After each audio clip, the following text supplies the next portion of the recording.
दोस्तों नमस्कार। मैं राकेश पारीक आज आपके साथ लोकतंत्र के महापर्व यानी लोकसभा चुनाव पे चर्चा करूंगा। दोस्तों, भारतीय लोकतंत्र में वैसे तो वर्ष के 365 दिन कभी राज्यसभा, कभी विधानसभा, कभी नगर परिषद, कभी ग्राम पंचायत, इस तरह के चुनाव चलते ही रहते हैं। ये भी सत्य है कि हमारी अर्थव्यवस्था का मैक्सिमम धन इन चुनावों पे खर्च होता है। लेकिन जैसा कि कहा गया है, मतदान, भारत में ये दो दान महत्वपूर्ण भूमिका अदा करते हैं, जैसे परिवारों में कन्यादान और सरकार चुनने के लिए मतदान। जब हमारे मत का इतना महत्व है तो हम क्यों नहीं सोचते कि हमारे द्वारा किया गया मतदान किस प्रकार से इस देश की दशा और दिशा तय करेगा। तो आज हम चर्चा करेंगे कि हम अपने मत का दान किसे करें। तो दोस्तों, वोट करने से पूर्व हमें जिस दल को वोट करना है या जो भी दल हमारे से वोट की अपेक्षा करता है, हम उनसे कुछ क्वेश्चन करेंगे, उनसे सवाल करेंगे। यदि वो डायरेक्ट नहीं मिलते हैं, ऑनलाइन या किसी भी मीडिया के द्वारा वो अपना घोषणा पत्र जारी करते हैं या लुभावने विज्ञापन चलाते हैं, तो हमें सर्वप्रथम यह देखना पड़ेगा कि हम इन्हें वोट क्यों दें। क्या ये जो दिखा रहे हैं या जो घोषणाएं कर रहे हैं, क्या ये सत्य हैं? सर्वप्रथम हम सत्ता पक्ष की ही बात करते हैं।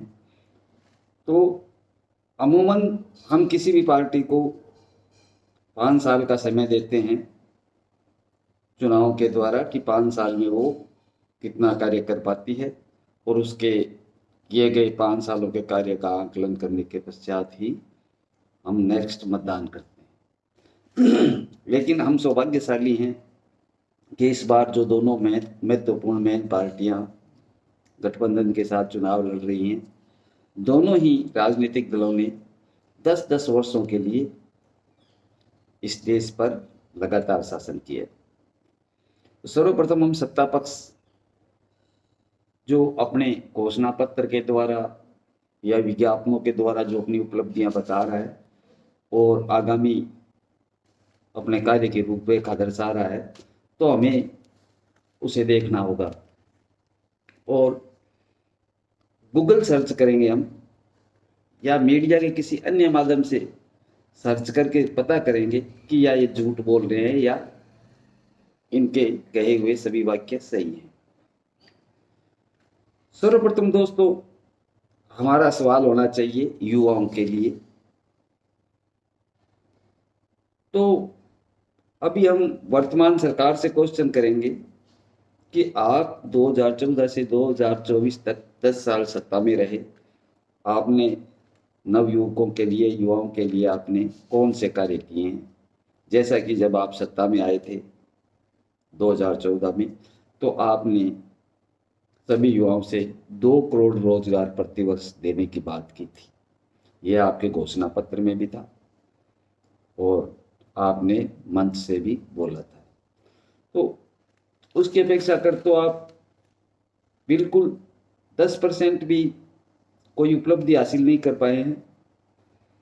तो आपको बताना होगा कि आपने रोजगार किसे दिए हैं, कहाँ दिए हैं, कब दिए हैं। आपने युवाओं के लिए, उनकी शिक्षा के लिए, उनके रोजगार के लिए क्या कार्य किए।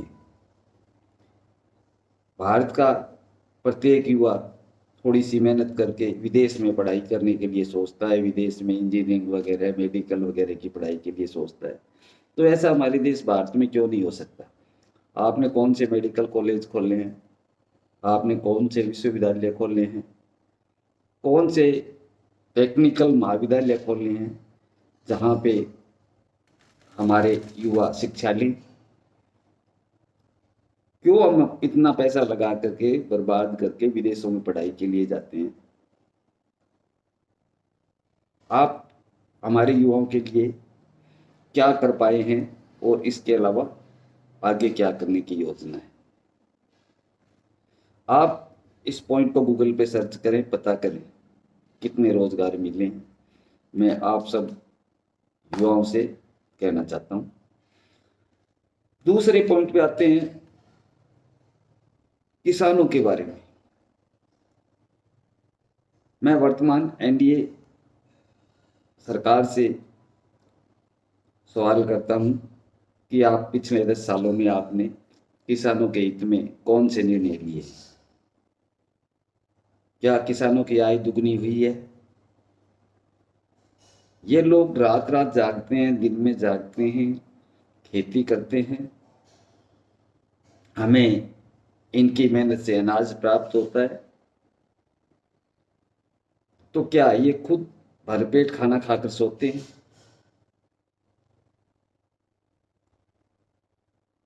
यह हमें सोचना होगा। जब तक एक नागरिक दूसरे नागरिक के बारे में नहीं सोचेगा, वो देश कभी भी आगे तरक्की नहीं कर सकता है। तो हम सरकार से क्वेश्चन करेंगे कि आपने किसानों के लिए क्या किया। मैं आपको बता दूं, सरकार ने 3 कानून बनाए थे सरकार के लिए, जिन्हें काला कानून बोला जाता है, जिससे किसान, देश के किसान असहमत थे।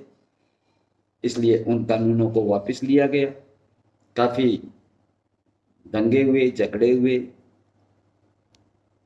किसानों को गालियां दी गई। अंततः चुनावों के समय वो कानून वापस लिए गए और किसानों को एमएसपी मूल्य की गारंटी देने के लिए निर्णय लेने की बात कही गई। लेकिन वर्तमान में भी अभी किसान आंदोलन चल रहा है। किसान दिल्ली के चारों तरफ डटे हुए हैं। ऐसा लगता है जैसे कि ये देश के नागरिक नहीं होकर के, देश के अन्नदाता नहीं होकर के कोई आतंकवादी हो या कोई विदेशी आक्रमणकारी हो। उनके लिए चारों तरफ कीलें लगा दी गई है, सड़कों पे बैरिकेड्स लगा दिए गए हैं, जाम कर दिया गया है। यूं दिखाने की कोशिश की जा रही है कि ये कोई दिल्ली पे आक्रमण करने वाले हैं। अब मैं आपसे बात करता हूं एमएसपी। एमएसपी क्या है? MSP minimum support price. किसान का कहना है, यदि हम जो खेती करते हैं उस पे यदि हमारा 1 रुपया खर्च होता है, तो आप एक ऐसा कानून बना दीजिए जिसमें हमें 1 रुपया 50 पैसे मिलते रहें, हम खुश हैं। तो वो कोई गलत नहीं मांग रहे हैं सरकार से, और वो ये नहीं बोल रहे हैं कि हम 1 रुपये पे 50 पैसे ही प्रॉफिट चाहते हैं। आप बात तो करिए, आप उनको 50% नहीं 30% दीजिए, लेकिन कोई कानूनी प्रावधान तो तैयार कीजिए ताकि भविष्य के अंदर इन विषयों पे चर्चा नहीं हो और देश का किसान तरक्की करे। तीसरे पॉइंट पे हम आते हैं, बुजुर्गों के लिए। वर्तमान सरकार ने बुजुर्गों के लिए क्या किया है? 10 साल से वे सत्ता में है। क्या आप बुजुर्गों को पेंशन दे रहे हैं? क्या आपने बुजुर्गों के लिए कोई अन्य सुविधाएं दी है, जैसे चिकित्सा के लिए क्षेत्र में? क्या आप उनका फ्री में इलाज करवा पा रहे हैं? अच्छे हॉस्पिटल दिए हैं आपने उनको? तो मेरा ये मानना है कि जो आज बुजुर्ग है, कल उसने देश के लिए बहुत कुछ कार्य किए हैं, मेहनत की है, इस देश को बनाने में उनका भी योगदान है। तो उन्हें अच्छे पार्क मिलने चाहिए, उनको समय पे पेंशन मिलनी चाहिए, उनको मुफ्त में चिकित्सा मिलनी चाहिए, ताकि देश का बुजुर्ग का जीवन स्तर ऊंचा उठेगा, वह देश महान कहलाएगा। मैं आप सभी से प्रार्थना करता हूं, आप इसे भी गूगल पर सर्च कीजिए, देखिए कि सरकार ने बुजुर्गों के लिए क्या किया है, किसानों के लिए क्या किया है, युवाओं के लिए क्या किया है, इसके अलावा गरीबों के लिए। आप समय दो तरह की बात करते हैं। एक तरफ आप बोलते हैं कि इन 10 सालों में देश ने खूब तरक्की की है, हम विकास के आयाम छू रहे हैं, हम 5 ट्रिलियन इकोनॉमी की तरफ बढ़ रहे हैं। दूसरी तरफ जब चुनाव आते हैं, आप स्लोगन देते हैं, नारे देते हैं, विज्ञापन देते हैं कि हम प्रति वर्ष 80 करोड़ लोगों को प्रति माह 5 केजी अनाज दे रहे हैं। तो यहीं आपकी पोल पट्टी खुल जाती है। जिस देश में 140 करोड़ आबादी बताई जाती है, जिसमें से 80 करोड़ लोग 5 केजी अनाज पे जिंदा हैं, तो यह देश का दुर्भाग्य ही होगा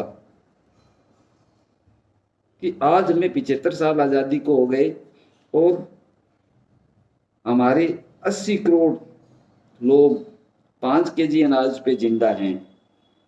कहाँ हम विकास की तरफ बढ़ रहे हैं? आपने उनके लिए क्या किया? आप ये तो बोल रहे हैं कि हम आपको 5 केजी अनाज दे रहे हैं, आपने उनकी तरक्की के लिए क्या किया? आपने उन्हें रोजगार दिए, आपने उन्हें अच्छी शिक्षा दी, आपने उन्हें अच्छे मकान दिए, आपने उनका जीवन स्तर सुधारने के लिए कोई अन्य प्रयास किया? ये योजनाएं तो कांग्रेस के टाइम में भी चलती थी, मनरेगा के द्वारा।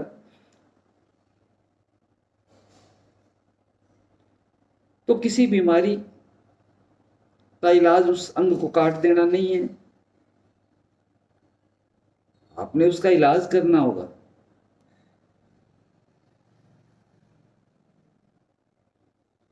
अब मैं आता हूं, मैं तो 5वें पॉइंट पे। आप सरकार से पूछिए कि आपने देश के लिए क्या किया इन 10 वर्षों में।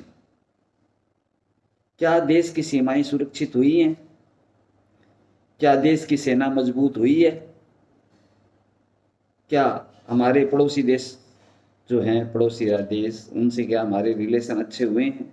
हमारे कितने मधुर संबंध हैं हमारे पड़ोसियों के साथ?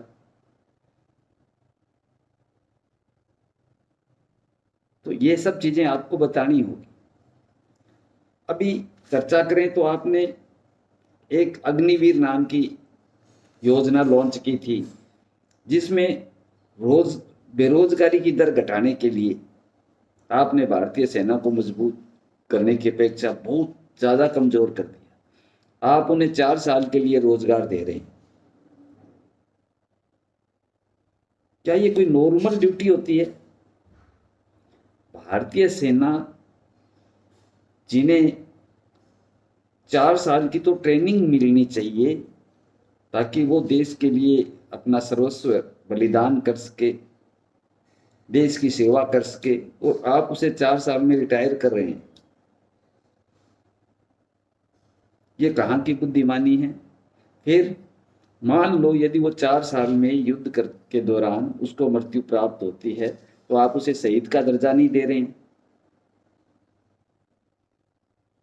क्या इस तरह से देश की सीमाओं की रक्षा हो पाएगी?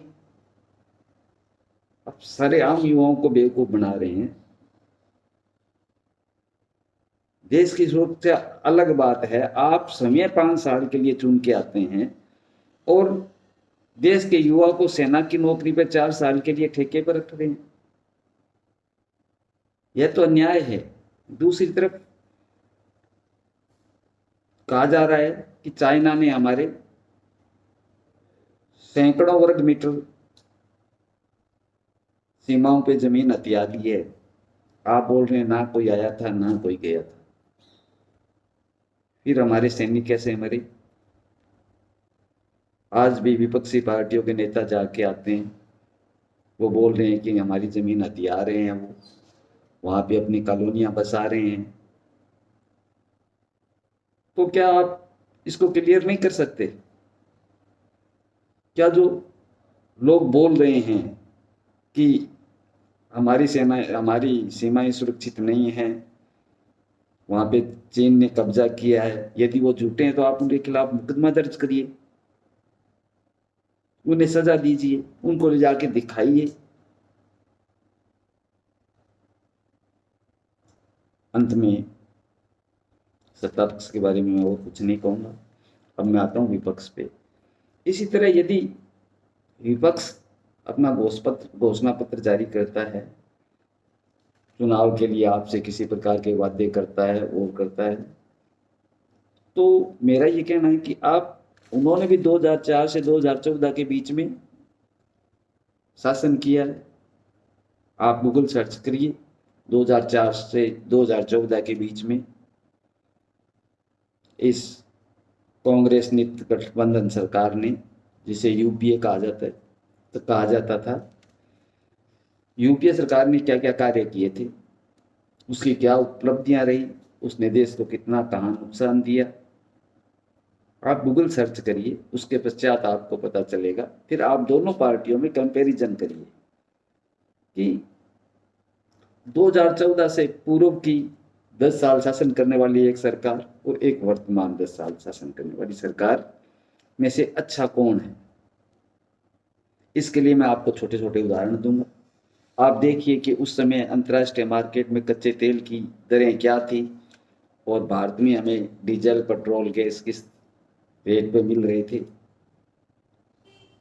भारत में नमक, मिर्च, चीनी, ये तो नॉर्मल चीज़ें हैं, जो रोज़मर्रा की चीज़ें हैं, आम नागरिक के काम आती है। इनके रेट क्या थे और आज क्या हैं।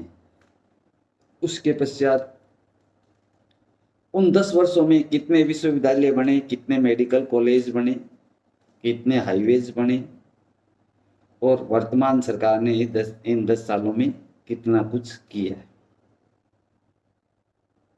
फिर दोनों में कंपैरिजन करने के पश्चात आप देखिए, जो अंतर्राष्ट्रीय रिपोर्टें आती है उसमें हैप्पीनेस के मामले में भारत का कौन सा स्थान उस समय था, आज कौन सा स्थान है, भ्रष्टाचार के मामले में, बलात्कार के मामले में भारत 2004 से 2014 के बीच में कौन से नंबर पे था, वर्तमान में कौन से नंबर पे चल रहा है। भारत का जो मीडिया है, जिसे हम प्रेस बोलते हैं, वो उस समय किस प्रकार का था और आज भ्रष्टाचार के मामले में, सत्ता पक्ष के साथ मिलने के मामले में वह कौन से पायदान पे है, और 2004 से 2014 के मध्य किस पायदान पे था। सबसे बड़ी बात, मूल बात, कि 2004 से 2014 के बीच भारत पर विदेशी कर्ज कितना था। आपको गूगल सर्च करते स्पष्ट रूप से दिखाई देगा। और 2014 से 2024 के बीच भारत पर विदेशी कर्ज कितना है। अब आप आंकलन करिए कि क्या हम कोई ऐसी प्रोग्रेस कर पाए हैं, हमारे देश ने कोई ऐसा अचीवमेंट प्राप्त किया है जिसकी वजह से हम इतने कर्ज में डूबे हुए हैं। जो दिखाया जा रहा है और जो वास्तविकता है, दोनों में बहुत ज़्यादा फर्क है। मैं नहीं कहना चाहता, मैं आपसे कहता हूँ हर चीज़ आपके पास, इंटरनेट का डाटा है, आपके पास मोबाइल है, आप यूट्यूब चलाइए, गूगल सर्च करिए, जो भी करिए, आप पहले पता करिए, उसके पश्चात अपने मत का दान करिए। यह हम सब के लिए अच्छा है और हमारे देश के लिए अच्छा है। धन्यवाद, नमस्कार।